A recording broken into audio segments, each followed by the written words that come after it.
Do you feel low and sad most of the time about life in general and also about your health and well-being? Perhaps you may be looking for some answers, but they are not in the prescription pills that you're popping. Perhaps the answers are on the food that you're putting in your mouth. In this video, I'm going to be talking about, is there indeed a link between your diet and the way you feel?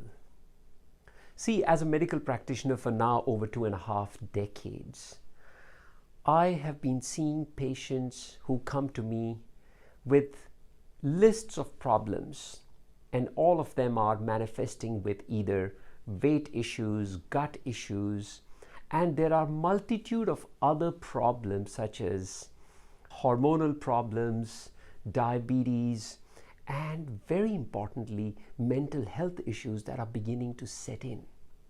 And the challenge becomes when we are trying to fix every problem with a pill. And this is where my heart breaks out when I see young people on antidepressants because they are depressed and they are taking a pill to fix that depression. See, as human beings, we are emotional beings. We rely on our feelings that give us joy. But sometimes when the pendulum swings the other way, we are sad, we are depressed. And yes, I understand that these are the waves of emotions that all of us face. However, it is not a good feeling to be staying in such negative emotional states forever. And that is where the purpose of this video comes, where we have to look outside of what exactly is going on in our life that can give us some answers. See, there are many emotional triggers that can be there which can make us feel sad, upset, or even angry. Let's take the example of you having a rough day, whether it is at work or with a significant relationship with your kid or your spouse. You might be going through that turbulent time for a certain period of time, and then you turn to that chocolate cake or that ice cream to make you feel good. And imagine what happens after that is the next day when you wake up and you look at yourself in the mirror, you do not like the look of that person, and it leaves you with a feeling of guilt. And if this continues on, it becomes a vicious cycle, and then you continue to spend more time in those low emotional states of depression and guilt and shame that all leads to lack of self-worthiness. Now, I want you to understand that the purpose of this video is not just to give you an information, but actually give you evidence-based information which allows you to create transformation.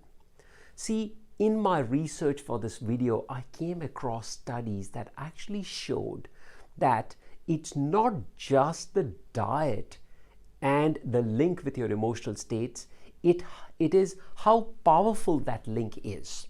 And I refer to these two key studies that I'll be mentioning in order to drive this point. My premise is that the effect that your diet has got on your mood is not just because of the weight that you gain and you don't like the look of the person in the mirror. Rather, it is to do with the almost immediate effects that the highly processed foods have on your brain. Now, the two studies that I refer to, I'll take them one by one. The first study was a meta-analysis. Now, for those of you who don't know what a meta-analysis is, it is basically a collection of several studies that have been assessed and analyzed by an independent group. So it is really powerful. This meta-analysis was published in the journal Psychiatry in 2017, and it took 21 studies from 10 different countries. And the summary of it was, it found a strong correlation between diet and how processed your foods were. If your foods were predominantly consisting of highly refined carbohydrates such as flour mixed with sugar, and animal foods such as bacon, sausages, and dairy, and again rich in fat, greasy, saturated fats in the dairy, that was associated with a higher risk of developing depression. The other study, which was published in the Journal of Affective Disorders, actually found that there was a dose-dependent relationship between the kind of foods that you're consuming and your risk of developing depression. And they all looked at very objective parameters. By dose-dependent, what I mean is that the higher the dose of these highly refined processed foods that you are having, higher is the risk of you developing depression.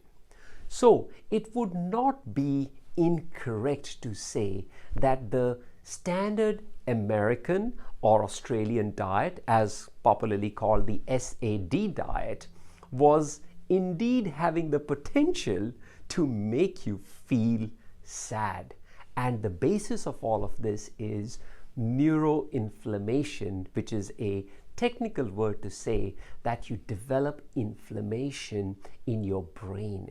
And that inflammation in the brain creates an upset in the hormonal balance in your brain, imbalance of the hormones and neurotransmitters that are present, which create the state of depression, feeling low, lethargy, lack of vitality, lack of initiative, and very importantly, it leaves you feeling unworthy. So make sure that you eat good food, because good food brings about good mood. Thank you, and please do share this video with anyone who you think may be able to benefit from this.